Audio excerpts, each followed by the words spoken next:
We all did. And the FBI handed over a couple hundred pages of documents. But, you know, Sean, I gave them a deadline of Friday at 8 a.m. to get us everything. And a source had told me where the documents were being kept, Southern District of New York, shock. So we got them all by, hopefully all of them, Friday at 8 a.m., thousands of pages of documents. I have the FBI going through them, and Kash is also, now that we have Kash here, it's a game changer, of course, and Kash is going to, Director Patel, is going to get us a detailed report as to why the FBI withheld all of those documents. Okay, I want to be clear because I think people got frustrated because they were expecting more.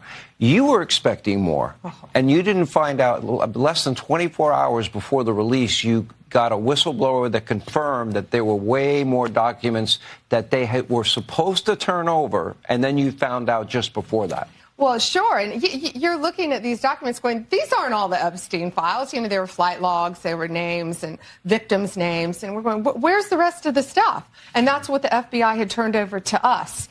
And so a source said, whoa, all this evidence is sitting in the Southern District of New York. Yep. So based on that, I gave them the deadline, Friday at 8, a truckload of evidence arrived. It's now in the possession of the FBI.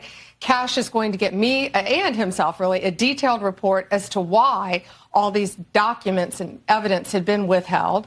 And, you know, we're going to go through it as fast as we can, but go through it very cautiously to protect all the victims of Epstein, because there are a lot of victims. Well, you had identified in phase one over 254. Mm-hmm. Okay. Now, is that the only thing that would be redacted? Will everything else be made public that you get in your possession? Yeah, the FBI hasn't had, obviously, they haven't looked at the thousands of pages of documents that they've just received Friday. Yeah. But Kash has a team going through them, and it's always about protecting the victim. But you know what?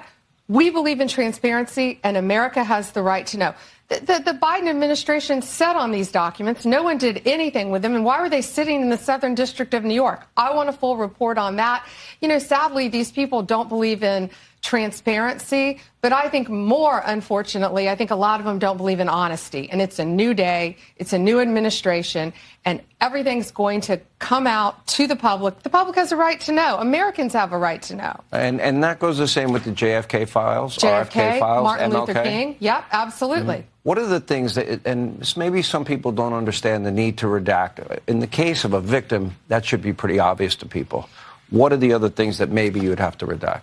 Well, national security? No, of course, national security, some grand jury information, which is always going to be confidential. But we'll see. Let's look through them as fast as we can, get it out to the American people, because the American people have a right to know, not only on that, but on Kennedy, on Martin Luther King, on all of these cases that the Biden administration has just sat on for all these years. So, yeah, it's really... It's not sad. It's infuriating that these people thought that they could sit on this information, but they can't. It's a new day, and we believe in transparency, and it's going to come out. And when we redact things, Sean, what we're going to do is not just pull pages out like they used to do. If something's redacted, you will know the line, and you will know why it's redacted, like a victim's name, identifying information of a victim.